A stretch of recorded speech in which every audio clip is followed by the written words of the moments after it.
Kia ora, I'm Wim, and this is the fourth installment of our video tutorial series for the Apollo Dynamic Multiplayer campaign. So far, we've explained how supply is destroyed, created, and moved between objectives, and how this movement affects the movement of the front line in the campaign. This time we're going to zoom in a little bit further and look at how individual objectives in Apollo can be captured.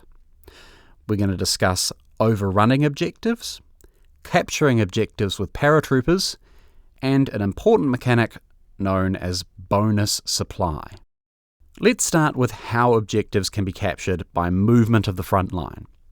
We've previously explained how the level of supply at different objectives creates influence zones, and that this in turn determines where the front line is drawn. If one side does enough damage to enemy objectives, then eventually this will push the front line over some of these objectives. So let's look at an example. Here we are on day one of the campaign. The Allies have Airfield Zulu, while the Axis control Defence Alpha and Depot Beta.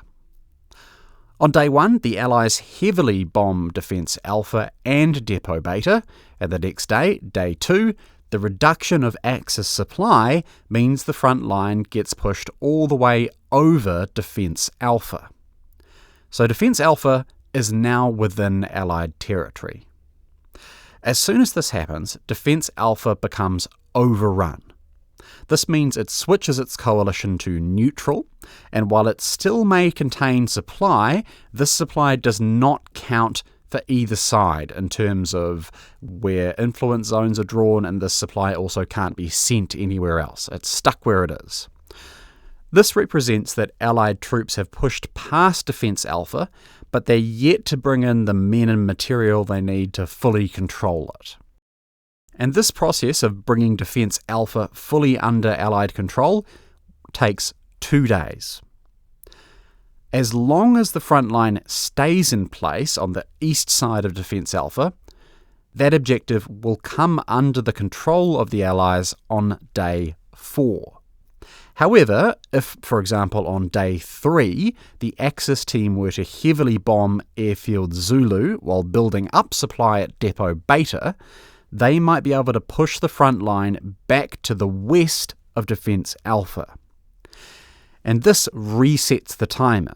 So now Axis have to keep the front line to the west of Defence Alpha for 2 days. And if they succeed, Defence Alpha will be recaptured by Axis on day 6, 2 days on from when the front line moved back over it.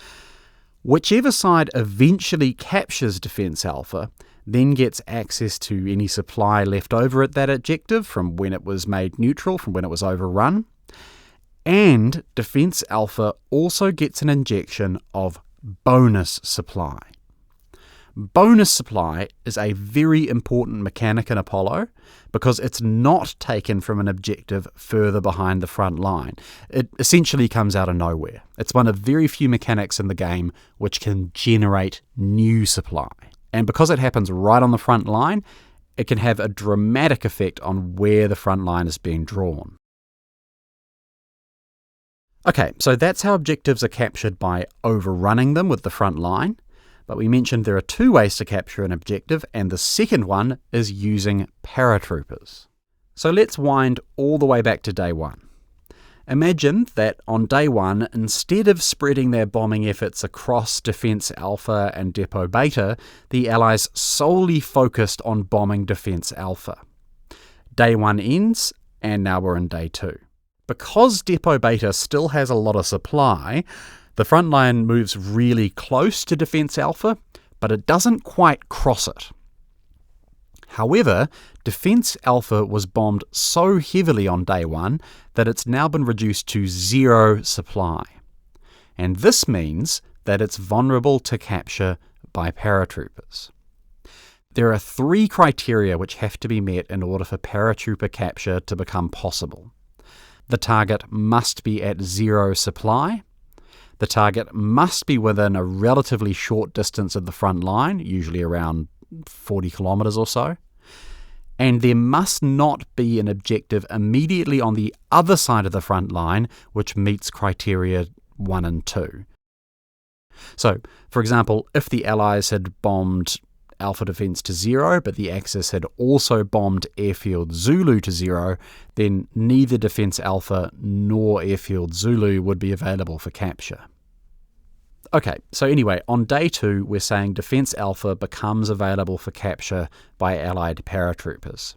This is noted on the map with a big arrow and some text saying capture, and transport aircraft loaded with paratroopers will become available at Allied airfields. Now you've probably guessed what happens next.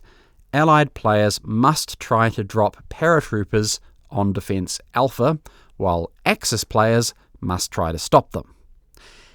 Every paratrooper successfully dropped on Defense Alpha increases the percentage chance of a successful capture. And at the end of day 2, after all these paratroopers have been dropped, Apollo rolls an imaginary 100-sided dice.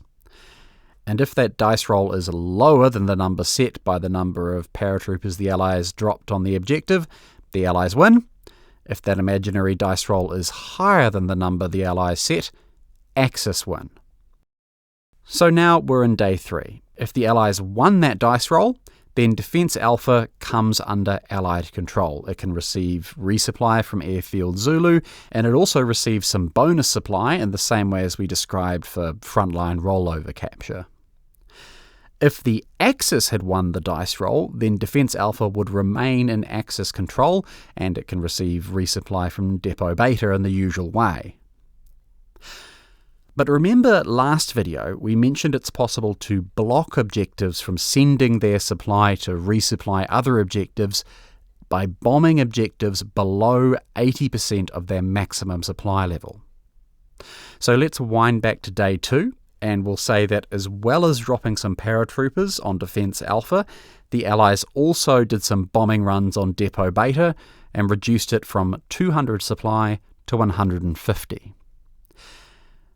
Now, in day 3, let's say the Allies lost their dice roll, so they failed to capture Defense Alpha with paratroopers.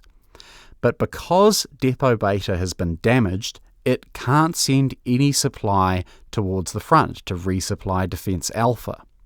This means Defense Alpha remains at 0 supply and remains vulnerable to capture.